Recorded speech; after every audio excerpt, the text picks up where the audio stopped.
कोई ये कि मैं साधना कर रहा हूं, भजन बल से भगवान को अधीन कर, ऐसा नहीं कर सकता। वो जब भजन करते हुए दैन्य भाव तो भगवान द्रवित हो गए और वो दर्शन दे दिए। क्या जैसे हम दो मित्र मिलते हैं ऐसे भगवान से मिलकर वार्तालाप कर सकते हैं? हाँ, अवश्य। यदि आपके अंदर भगवान से प्रेम उदय हो चुका है तो भगवान आपसे दो मित्रों की तरह एकांत में मिलकर परस्पर वार्तालाप कर सकते हैं। बिल्कुल, इच्छा जगाओ, मिलने की इच्छा जगाओ। जब एकांत में भक्त और भगवान बातें कर रहे हैं तो दूसरा देख सकता है, दूसरा सुन सकता है? नहीं। मान लो यहीं बैठकर भगवान से बातचीत हो रही हो तो जैसे नारायण स्वामी थे, अरे भाग तो भाग, कितना भागेगा, और कपड़ा समेट के पीछे भागते तो लोग देखते कोई नहीं सामने, बाबा पागल हो गया है। कुसुम सरोवर तक दौड़ के आते, फिर लौटते, फिर मुखारबिंद तक दौड़ के जाते, फिर वहां। जब प्रेमी जनों ने पूछा तो बोले हमारी उसकी छुआछुई हो रही, वो देखो सामने दौड़ रहा है, मैं उसे पकड़ रहा हूं। लेकिन सबको लगता कि पागल हो गए हैं क्या, दौड़ रहे हैं। कहते भाग तो कितना भागेगा, आज मैं पकड़ के छोड़ूंगा, और सामने कोई है नहीं। तो लोग पागल ही तो समझते थे, तभी भक्त को एक पागल संज्ञा दे दी जाती है। श्री भगवान यदि भक्त से मिलकर बातचीत कर रहे हैं और भगवान चाह ले कि हमारे और भक्त के दर्शन करके हमारे और भक्त की बात सुन ले तो वो सुन लेगा, अन्यथा समाज में भगवान मिलकर चले जाएंगे और वो नहीं जान पाएगा। भगवान कृपा कर दें कि इसको मेरे दर्शन हो जाए, मेरी भक्त की बातचीत सुनाई दे, तो वो सुनने में दूसरा सामर्थ्य नहीं है कि वो भगवान और भक्त की वार्ता को सुन सके या देख सके, जबकि प्रगट में होगी पर वो सुन नहीं पाएगा, देख नहीं पाएगा। भगवान मिलने वाले हैं, कैसे पता चलेगा? उसकी पूर्व की स्थिति क्या होती कि अब भगवान मिल जाएंगे, बस अब पक्का। भगवान के साक्षात्कार के पहले उसे स्वप्न में भगवान मिलेंगे, स्वप्न में भगवान का आना होगा। फिर वो बैठे बैठे दिव्य प्रकाश उसके झलकने लगेगा, वो प्रकाश में भगवान की झांकी करेगा, जिसको साक्षात्कार होना, साक्षात स्वप्न में भगवान के दर्शन होना। ऐसे नहीं कि कोई फोटो के दर्शन हो, स्वप्न में ऐसा कि हम देख रहे हैं, बातचीत कर रहे हैं भगवान से। जागृत में बैठे बैठे दिव्य प्रकाश उसी में भगवान दिखाई दे रहे हैं, वो भगवान से बातचीत कर रहा है। ये पहली स्थिति होगी, फिर साक्षात भगवान प्रकट होकर उसे दर्शन देंगे। प्रकाश के अगर दर्शन नहीं हुए तो भगवत दर्शन का भी अधिकारी नहीं। स्वप्न दर्शन के बाद भी दिव्य प्रकाश उसके नेत्रों के सामने छाया रहे, हर समय ललित त्रिभंगी मूर्ति सामने विराजमान है। भगवान की दिव्यता को सहन करने के लिए वो प्रकाश दर्शन आवश्यक है, इसलिए पहले भगवान प्रकाश दर्शन देते हैं। स्वप्न दर्शन, स्वप्न दर्शन ऐसे नहीं कि कोई चित्रपट के दर्शन के या तीर्थ स्नान स्थान के दर्शन के या कोई श्री विग्रह के आप मान लिए भगवत दर्शन, नहीं, साक्षात जैसा, जागृत जैसा स्वप्न में दर्शन। फिर जागृत अवस्था में प्रकाश, दिव्य तेजो पुंज में भगवान का भाव, क्योंकि भगवान के दर्शन की दिव्यता को सहने की सामर्थ्य आनी चाहिए, नहीं तो वो तेज सहन नहीं कर पाएगा। उसको ऐसा धक्का लगेगा कि एक साथ जैसे बड़ा पावर बिजली का करंट, तो मर जाएगा। ऐसे एक साथ धक्का लगेगा उसके हृदय में, झेल नहीं पाएगा। इसलिए पहले स्वप्न दर्शन, फिर भावना, फिर दिव्य प्रकाश, फिर साक्षात दर्शन। साक्षात दर्शन ऐसे भगवान के ऐसे कोई जिसको समझाने के लिए बिजली का भारी करंट मार दिया जाए, झटके में वो बस ऐसे। भगवान अनंत सामर्थ्यशाली, कहते हैं तुम घर सजाओ भगवान आएंगे। हाँ, तो मन का घर, ये बाहर वाला घर सजाने से नहीं, बाहर आप खूब सजा दो लीप पोत के, तो भगवान यहां मन रूपी घर को, मन से संसार रूपी कूड़ा निकल जाए, दैवी संपदा आ जाए, मन मंदिर बना लो, मन सजा लो, मन के दुर्गुण हटा लो, मन को संसार से खाली कर दो, भगवान आ जाएंगे। मन रूपी घर को सजाना। क्या भगवत प्राप्ति प्रारब्ध में लिखी है कि तुम्हें जाओ इस जन्म में भगवत प्राप्ति हो जाएगी? नहीं। भगवान का भजन संत समागम के द्वारा प्रारंभ होता है और भजन के द्वारा हमारा भाग्य नया निर्माण होता है भगवत प्राप्ति का। वो पूर्व जन्म से नहीं होता कि अगला जन्म तुम्हें भगवत प्राप्ति हो जाएगी, वो भजन से होता है। क्या प्रारब्ध बाधा पहुंचा सकता है? इच्छा प्रबल हो, भजन कस के हो, भगवान की अनन्यता हो, तो प्रारब्ध बाधा नहीं पहुंचा सकता, नहीं पहुंचा देगा। प्रारब्ध बहुत बुरा होता है। जिसे मान लो दोनों किडनी फेल, डायलिसिस और बड़ी समस्या, बड़ा परेशान, और भगवान की कृपा से चल रहा है, साधन भी चल रहा है जो भगवान चला रहे हैं। जैसे अगर बताओ प्रारंभ में ये हो जाता, मान लो भजन शुरू किया, प्रारंभ हो गया, मार दिया ना प्रारब्ध ने, तो प्रारब्ध बाधा पहुंचा सकता है भगवत प्राप्ति में यदि भगवान की अनन्यता न हो, भगवान की शरणागति न हो, भगवान का भजन न हो। भगवान की अप्राप्ति के संताप का क्या स्वरूप है? जिया ना जाए। भगवान के अमिलन में, भगवान के बिछोह में एक एक निमेष युग के समान लगने लगे। ऐसा नहीं लगता, इसलिए भगवान नहीं मिलते। अभी खाना पीना अच्छा नहीं, खान पान ते भावे है, नहीं कोमल वसंत सुहावे, सब विषय लगे ते खा रहा है, हरि आशिक का मग्न आ रहा है। भगवान की लीलाओं में प्रवेश कब होता है? ये तो भगवत दर्शन की बात रही। भगवान की लीलाओं में कब प्रवेश होता है? जब भगवान की अखंड स्मृति जागृत हो जाती है, हर समय भगवान नाम चल रहा है और वो सर्वदा भगवान की लीलाओं का चिंतन करता रहता है। अपने इष्ट की लीलाओं, अखंड स्मृति और लीलाओं का चिंतन, और उसके अनुसार अपने स्वरूप को देखता रहता है। जैसे अपने लोग सहचरी भाव,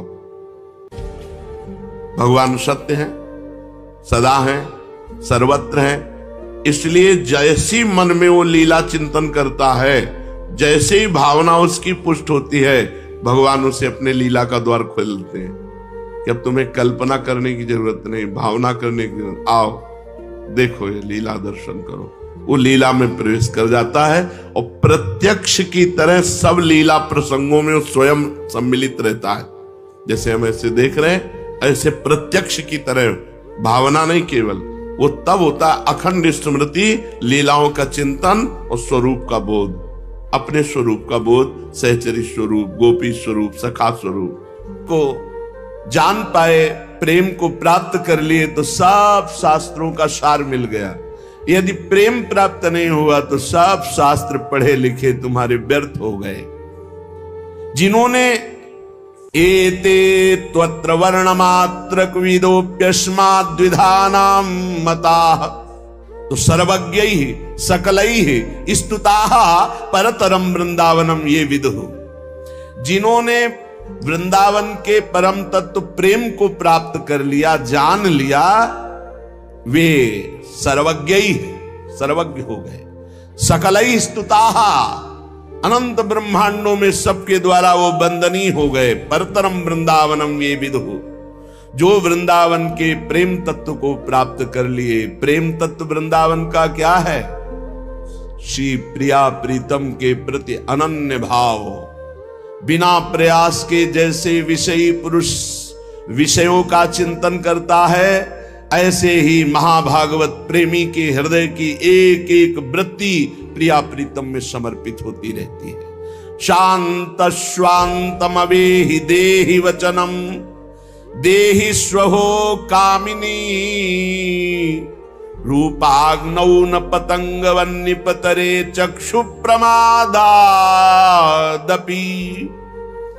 अद्यशो न पतिष्यतोष्वपुषः पोषाय दोषाकरै कुर्याः संगम भंगवास नियमो वृंदावने गृहताम्। तुम ऐसा मान लो कि आज ही तुम्हारा अंत काल आ गया, सुधर जाओगे, पक्का सुधर जाओगे। जिस समय तुम्हें ये बात समझ में आ जाए कि अब तो मृत्यु नजदीक है, तो पाप में रति नहीं होगी। फिर लगेगा जीवन का सार क्या है, तो भगवान निश्चित आपको सत्संग सुनवा देंगे। जहां सत्संग सुने तो सार बात समझ में आ गई। भजन जीवन का सार है, निरंतर नाम जप करना, निरंतर भजन करना, जीवन मुक्त हो जाओगे। एक महात्मा बड़ी मस्ती से जा रहे थे, तो एक शराब पिए हुए बैठा था और पास में बोतल रखी हुई थी। उसने देखा कि ये भी मस्त और मैं भी मस्त। अरे महात्मा, तुम्हारी मस्ती से मेरी बड़ी मस्ती है। महात्मा ने कहा, क्या मस्ती है तेरी? तेरा भाग्य पढ़ के देख रहा हूं, 7वें दिन मर जाएगा तू, 7 दिन में मर जाएगा। जैसे किसी ने इंजेक्शन लगा दिया और एकदम ऐसे चेतना जागृत हुई, खड़ा हो गया, चरणों में पड़ा। आप भाग्य रेखा पढ़ लेते हो? हाँ, मैंने तप बल से तुम्हारे भाग्य को देखा, तुम 7 दिन में मर जाओगे। फेंक दी बोतल, गिलास फेंक दिया।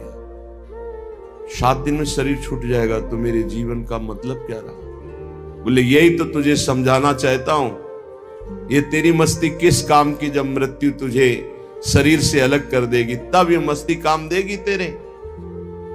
चरणों में गिर पड़ा। महाराज कोई उपाय नहीं? बोले मरेगा तो 7 दिन में ही। एक उपाय है कि तू अमर हो सकता है। अगर तू गोविंद गोविंद गोविंद ऐसा रटे तो मृत्यु से बच सकता है। घर गया, स्नान किया, गंगा जल रखा था, आचमन किया, हाथ में गंगा जल लिया। अब जितनी आयु बची है केवल गोविंद नाम में व्यतीत करूंगा, कभी जिंदगी में मदिरा पान नहीं करूंगा। महात्मा ने 7 दिन बताया है, तो 7 दिन में निश्चित, संतों के वचन कभी मिथ्या नहीं होते। पता नहीं किस जन्म के पुण्य से ऐसा संयोग बन गया उसका कि संत दर्श हुआ और संत वचन पर विश्वास हो गया। अब शुरू हो गया, गोविंद गोविंद हरे मुरारे, गोविंद गोविंद मुकुंद कृष्ण, गोविंद गोविंद रथांग पाणे, गोविंद दामोदर माधवेति, गोविंद गोविंद गोविंद गोविंद गोविंद। एक दिन व्यतीत हुआ, ओ 6 दिन रह गए, गोविंद गोविंद गोविंद गोविंद गोविंद। 6 दिन व्यतीत हुए, न खाना न पीना, गोविंद गोविंद गोविंद गोविंद, आर्त भाव। 7वें दिन तो अश्रु चलने लगे। निरंतर भगवान के 6 दिन के चिंतन मात्र से हृदय पिघल गया, पाप सब भस्म हो गए। अब तो रो रो के पुकारने लगा, प्रभु मैं बहुत नीच पापी हूं, आज आपके पास आने वाला हूं, आप कृपा करो प्रभु, राधा राधा राधा, जैसे अपने लोग रखते नाम। 7वां दिन कमंडल लिए हुए, मंद मुस्कुराते हुए, फिर मस्ती से पता लगा लिया था कौन सा घर। घर पहुंचे, वो आंख मूंदे, गोविंद गोविंद गोविंद गोविंद। बोले भैया आंख खोलो। उसने सोचा मृत्यु ने बोला क्या भैया, क्योंकि 7 दिन की बात थी। 7वें देखा तो महात्मा मस्त। उनका महाराज अब तुम मरने वाला हो। बोले नहीं, कहा था तुम अमर हो जाओगे। मरना तुम्हें 7 दिन में ही है। जो 7 दिन सप्ताह के हैं, किसी न किसी दिन में तुम्हारी मृत्यु, लेकिन अब तुम मरोगे नहीं, अब तुम अमर हो गए। क्योंकि भगवान नाम ये समस्त रोगों का, शोकों का, भयों का, चिंता का नाश कर देता है। उसी दिन से वो भगवत प्रेमी महात्मा बन गया। निरंतर अब जितना जीवन है नाम जप करते हुए भगवान को प्राप्त हुआ। श्रीपाद कह रहे, तुम्हें पता है देहिष्विनो, तुम्हारा देह ये जो है कब नष्ट हो जाएगा? कुछ पता नहीं। भूलो मत ये, अगर आपका स्वास्थ्य ठीक है ना, प्रमाद मत करो, खूब नाम जप कर लो, क्योंकि दिन नहीं रहा, रात आएगी, रात आएगी, फिर दिन आएगा। ऐसे सुख दुख का चक्र चल रहा है। यदि आप भजन नहीं करोगे तो इस चक्र से मुक्त नहीं हो पाओगे। अपना अंतकाल आज ही मान लो कि निकट आ गया है, और नियम लो कि आज से हम कभी पापाचरण नहीं करेंगे। पापाचरण करने के लिए हमको बहुत सावधानी, अगर उनको रोकना है, पापाचरण जो हम कर रहे हैं उनको रोकना है, तो हमको बहुत सावधानी रखनी है। कि पहली बात, हमें आहार शुद्ध रखना है।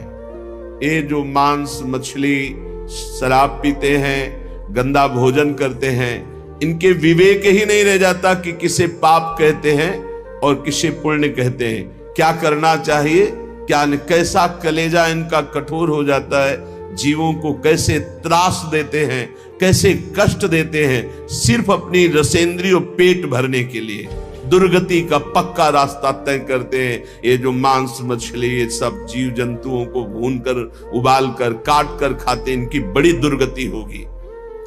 जो मदिरा पीते हैं उनमें व्यभिचार दोष आ जाता है, क्रोध बढ़ जाता है, हिंसा करने में कोई उनको संकोच नहीं होता, बहुत बुद्धि भ्रष्ट कर देती। इसलिए मदिरा पान से बचे। अगर पापाचरण से बचना है तो पहले गंदा आहार, गंदा पेय, इसको रोके। जहां आपकी बुद्धि शुद्ध हुई तो वो आपको गलत मार्ग में जाने से बचा लेगी। अपवित्र बुद्धि सदैव गलत मार्ग की ही प्रेरणा करती रहती है। जहां गलत मार्ग की प्रेरणा करने वाली कुमति होती, वहां विपत्ति, दुख, चिंता, शोक, डिप्रेशन, ये सब भरा रहता है। जहां कुमति होती है वहां यही सब होता है, और कुमति का विस्तार हो रहा है, कलयुग है।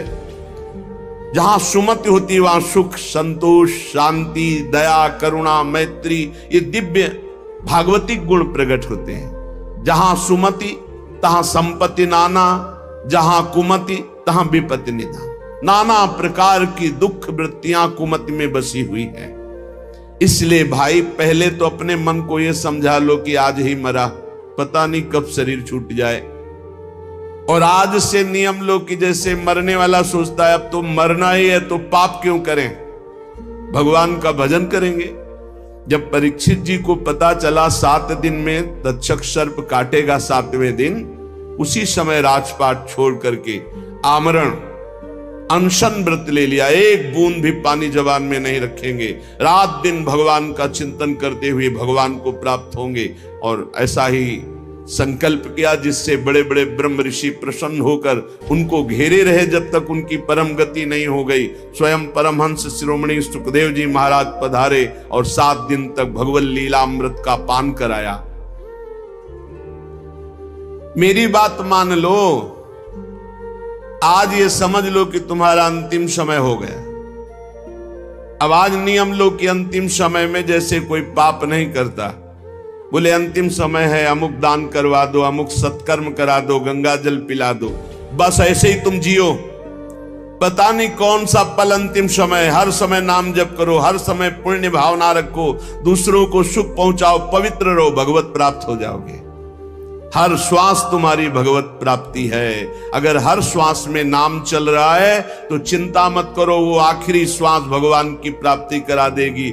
जैसे पुत्र के बहाने से अजामिल ने पुकारा नारायण, तो भगवान हरि के पार्षद आ गए, यमदूतों की फांसी काट दी और उन्हें जीवन मुक्त बना दिया।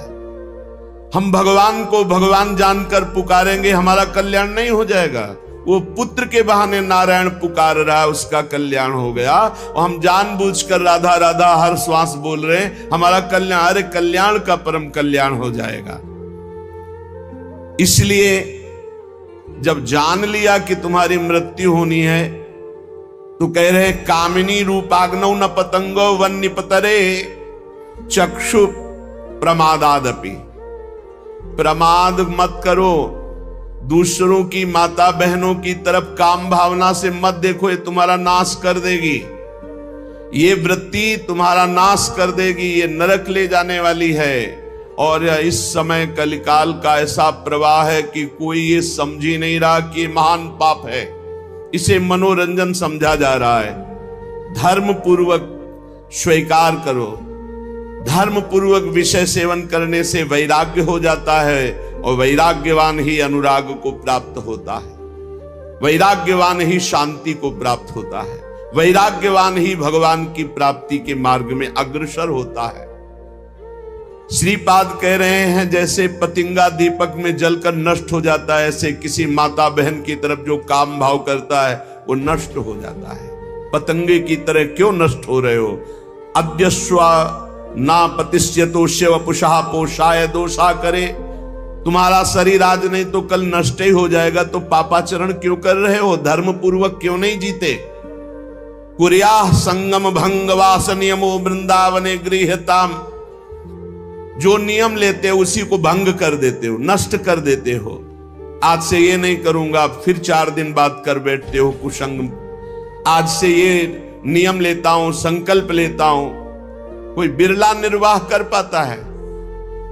कुछ सत संकल्प लिए जाते हैं तभी जीवन प्रकाशमान होता है। जीवन में कभी मदिरा नहीं पीऊंगा, परस्त्री गमन नहीं करूंगा, जुआ नहीं खेलूंगा, मांस नहीं खाऊंगा, बड़े बूढ़ों की सेवा करूंगा, अवसर बन जाए तो दूसरे के लिए अपने प्राण भी न्यौछावर कर दूंगा। ये सत मार्ग के पथिक के दृढ़ नियम होने चाहिए, चाहे गृहस्थ हो चाहे विरक्त हो। अगर नियम नहीं है तो प्रेम की प्राप्ति नहीं हो सकती। जब विरक्त होकर चित्तवृत्ति प्रभु में नहीं लगाई जाती तो फिर बहुत गंदे गंदे आचरण आ जाते हैं। व्यसन करना, नशे की उसमें रहना, अरे भगवान नाम से बढ़कर कोई नशा है? चित्तवृत्ति को परमानंद स्वरूप प्रभु में नहीं जोड़ा तो तुम्हें विश्राम मिल जाएगा केवल कपड़ा बदलने से, स्थान बदलने से। मन नहीं बदला, उद्देश्य नहीं बदला तो फिर क्या बदल लिया? श्रीपाद कह रहे हैं जब शरीर नष्ट ही हो जाएगा तो क्यों पापाचरण करते हो? श्रीधाम वृंदावन का आश्रय लो, नियम लो और अपने जीवन को भगवत प्राप्ति की योग्य बनाओ। पुण्यात् पुण्यम मंगलम मंगलानाम, दिव्यात् दिव्यम कामदम कामदानाम, सारात् सारम प्रेमदम प्रेमदानाम, अन्यत् वृंदारण्यतो मन्यताम कहा। बड़े बड़े पवित्रों को भी परम पवित्र करने वाला ये श्रीधाम वृंदावन है। बहुत महिमामय है। जिसको वृंदावन मिल गया उसे कहीं भागने की जरूरत नहीं है।